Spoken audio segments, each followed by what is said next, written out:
Good morning students. पिछले video में हम लोगों ने रिफ्रैक्टिव इंडेक्स के बारे में पढ़ा था। उसके भी पहले हम लोग रिफ्रैक्शन के अलग अलग तरीके, रिफ्रैक्शन के लॉज और रिफ्रैक्शन के एग्जाम्पल्स, इतनी सारी बातें हम लोग पढ़ चुके हैं। और अब हम लोग स्टार्ट करने वाले हैं बाबू आज के डिस्कशन में एटमॉस्फेरिक रिफ्रैक्शन, वायुमंडलीय अपवर्तन। बाबू एटमॉस्फेरिक रिफ्रैक्शन की अगर हम लोग बात करें तो एटमॉस्फेरिक रिफ्रैक्शन जैसा कि नाम इंडिकेट कर रहा है, यहाँ रिफ्रैक्शन किससे होगा? एटमॉस्फेयर से होगा, वायुमंडल से होगा। अब सवाल उठता है कि वायुमंडल में तो केवल हवा है, केवल वायु है, एक ही माध्यम है, तो फिर वहाँ पे अपवर्तन कैसे, रिफ्रैक्शन कैसे? चूंकि हम लोग तो डेफिनेशन पढ़े हुए हैं कि लाइट जब एक मीडियम से दूसरे मीडियम में जाता है तब रिफ्रैक्शन होता है, और यहाँ पे हम बात कर रहे हैं वायुमंडल से अपवर्तन की, और वायुमंडल में तो दो माध्यम है नहीं। अब इस बात को ऐसे कंसेप्ट से समझा जा सकता है बाबू। हम लोग जानते हैं, ज्योग्राफी में आप लोगों ने पढ़ा हुआ, भूगोल में पढ़ा हुआ आप लोगों ने, कि पृथ्वी सतह के समीप मैक्सिमम एयर है, अर्थ सरफेस के पास 2 किलोमीटर के हाइट तक मैक्सिमम एयर है। और जैसे जैसे हम लोग ऊपर उठते जाते हैं अर्थ सरफेस से, वैसे वैसे एयर की डेंसिटी, हवा का घनत्व जो है वो घटता जाता है। ठीक है, तो इस हिसाब से अगर हम बात करें तो कहेंगे कि अर्थ सरफेस के नज़दीक में जो एयर होगी उसकी डेंसिटी ज़्यादा होगी, मतलब वो डेंसर मीडियम होगा। और अर्थ सरफेस से ऊपर जो एयर होगी उसकी डेंसिटी कम होगी, जिसको हम लोग रेयरर मीडियम कह सकते हैं। तो इस तरीके से हम कह सकते हैं बाबू कि हमारा एटमॉस्फेयर जो है, वो हमारा वातावरण, हमारा वायुमंडल जो है, वो अलग अलग परतों में, अलग अलग लेयर्स में बटा हुआ है।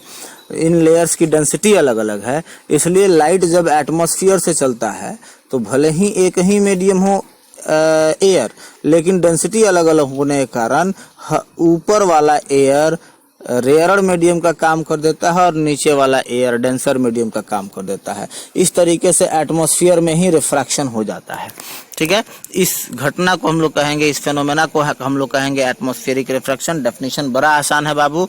The refraction of light takes place during propagation of light through different layer of atmosphere is called atmospheric refraction. वायुमंडल की अलग अलग परतों से प्रकाश के संचरण के कारण होने वाले अपवर्तन को वायुमंडलीय अपवर्तन कहते हैं। बड़ा ही आसान परिभाषा है एटमॉस्फेरिक रिफ्रैक्शन का।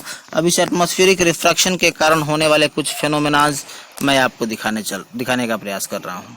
ठीक है, ये हम लोग कुछ फेनोमेनाज हैं, जिसमें ये है बाबू advance sunrise and delayed sunset. Advance sunrise का मतलब, एडवांस का मतलब पहले, डिलेड का मतलब बाद में। ठीक है, एडवांस सनराइज माने सनराइज समय से पहले हो जाता है। समय से पहले कैसे हो जाता है? आइए इस बात को एक डायग्राम से मैंने समझाया है और इस बात को समझने का प्रयास करेंगे। ये देखा जाए, पोजीशन एस जो है वो अर्थ सन का एक्चुअल पोजीशन है। एक आदमी, सपोज कीजिए कि हम यहाँ है जहाँ पर लिख रखा गया है ऑब्जर्वर बाबू। ठीक है, अब दूर दूर तक हम जब कहीं देखते हैं तो हमें अपना अर्थ फ्लैट नजर आता है, बिल्कुल समतल नजर आता है। ठीक ना, तो ये वो डॉटेड लाइन आपको दिखा दिया गया है जिसको हम लोग काल्पनिक तौर पे अर्थ मानेंगे। ठीक है, ये डॉटेड लाइन दिखा दिया गया जिसको हम लोग काल्पनिक तौर पे क्या मानेंगे?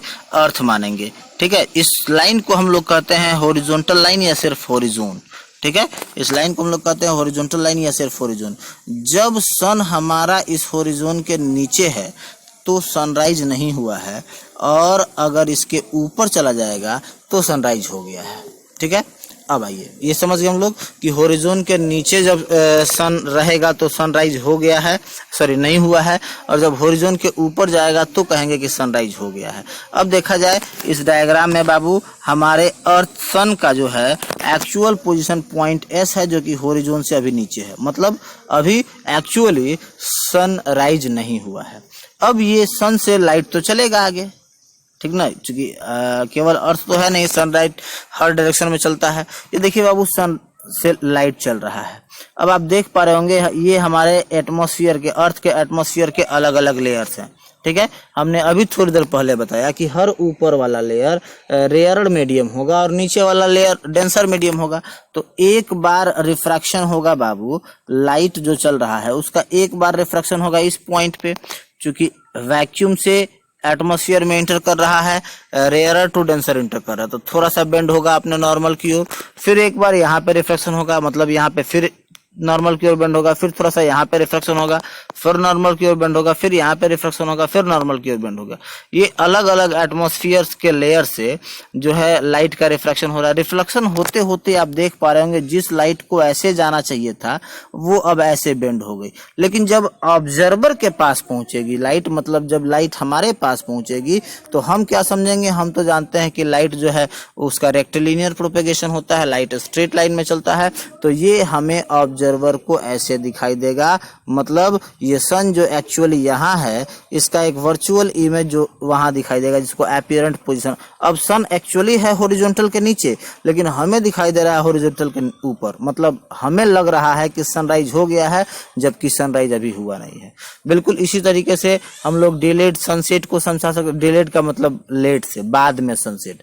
अब इस बात को समझा जाए बाद में सनसेट कैसे होता है। चलिए इसी पोजीशन को मान लीजिए हॉरिजॉन्टल के नीचे आ गया, इसका मतलब कि सनसेट हो गया है। चलिए ये आ गया है हमारा सन, ये हमारा सन हॉरिजॉन्टल के नीचे आ गया है, ये हमारा सन हॉरिजॉन्टल के नीचे आ गया, मतलब सनसेट हो गया है। इसे चलने वाला रेज ऑफ लाइट अलग अलग लेयर से रिफ्रैक्ट होकर के ऑब्जर्वर तक पहुंचा। इसका एक अपीयरेंट इमेज हॉरिजॉन्टल के ऊपर सन का पोजीशन दिखाई दे रहा है, बिल्कुल वैसे ही, मतलब सनसेट एक्चुअली हो चुका है लेकिन ऑब्जर्वर को लग रहा है कि नहीं अभी सनसेट हुआ नहीं है। ठीक है, तो इस तरीके से एटमॉस्फेरिक रिफ्रैक्शन के कारण advance sunrise and delayed sunset होते हैं। अब अगर हम बात करें एटमॉस्फेरिक रिफ्रैक्शन की, तो एटमॉस्फेरिक रिफ्रैक्शन के बाबू एक और एग्जांपल्स आपको देखने को मिल सकता है, twinkling of stars. Twinkling of stars को ऐसे समझना है बाबू, आप देख पा रहे हैं यहाँ पे मैंने एक स्टार के चार चार पोजीशन को, एक्चुअल स्टार आप यहाँ पे देखिए पोजीशन 1, पोजीशन 2, पोजीशन 3 यहाँ दिखाई दे रहा है, जबकि स्टार का एक्चुअल पोजीशन क्या है, ये व्हाइट वाला है। ठीक है, अब क्या हो रहा है, इससे लाइट चल रहा है। ठीक है, इस स्टार से लाइट चल रहा है और आप जरा सा डिटेल में ध्यान से देखेंगे, ये हमारा एटमॉस्फेयर है। इस एटमॉस्फेयर में लाइट का बहुत बार रिफ्रैक्शन हो गया है, लाइट का बहुत बार रिफ्रैक्शन हो गया है। ठीक है, तो अब जो यहाँ पे ऑब्जर्वर है उसको कभी स्टार का पोजीशन ये फील होता है, कभी ये फील होता है, कभी ये फील होता है, कभी ओरिजिनल भी फील हो जाता है। मतलब स्टार जो है एक जगह पे चमकता हुआ नहीं दिखाई देता है, बल्कि ऐसा लग रहा है कि ये स्टार यहाँ पे अगर स्टार है तो यहाँ मूव कर रहा है। ठीक ना, माइनर, बहुत ज्यादा डिस्टेंस है, जो डायग्राम में समझाने के लिए मैंने थोड़ा सा ज्यादा डिस्टेंस ले रखा है, लेकिन ये इधर उधर मूव करते रहता है। तो इस इधर उधर मूवमेंट के कारण स्टार्स का जो अपीयरेंस होता है वो अपीयरेंस ऐसा लगता है टिमटिमाता हुआ, जिसको हम लोग कहते हैं। इसी एटमॉस्फेरिक रिफ्रैक्शन के कारण हमारा स्टार्स जो है ट्विंकलिंग करते हुए फील होते हैं। ठीक है, तो ये हम लोगों ने पढ़ा बाबू एटमॉस्फेरिक रिफ्रैक्शन। और एटमॉस्फेरिक रिफ्रैक्शन के कारण दो बड़ा ही इंपॉर्टेंट फेनोमेनाज हमने आपको दिखा दिया। ऐसे और भी एग्जांपल्स आपको मिल सकते हैं। ठीक है, अगले वीडियो में हम लोग एक और बड़ा ही इंपॉर्टेंट फेनोमेनाज डिस्कस करेंगे, and that phenomena is total internal reflection. Total internal reflection, इसके कारण होने वाली घटनाओं का हम लोग अध्ययन करेंगे। ठीक है, बड़ा ही इंपॉर्टेंट वीडियो रहेगा हमारा अगला वीडियो भी। ठीक है, तो इस तरीके से आज हम लोगों ने एटमॉस्फेरिक रिफ्रैक्शन और उसके कारण होने वाले कुछ फेनोमेनास को डिस्क्राइब किया। यदि इस वीडियो लेक्चर में आपको कुछ समझ में नहीं आए तो आप मेरे व्हाट्सएप नंबर पे मेरे व्हाट्सएप नंबर पे व्हाट्सएप करके और पूछ सकते हैं। हमारा व्हाट्सएप नंबर है 9661113869। मैं फिर से एक बार बोल दे रहा हूँ, 9661113869। इस नंबर पे आप नोट्स बना करके भेज सकते हैं चेक कराने के लिए। इस नंबर पे आप अपना डाउट पूछ सकते हैं। ठीक है, अगले वीडियो में हम लोग पढ़ेंगे टोटल इंटरनल रिफ्लेक्शन। अगले वीडियो में हम लोग पढ़ेंगे बाबू टोटल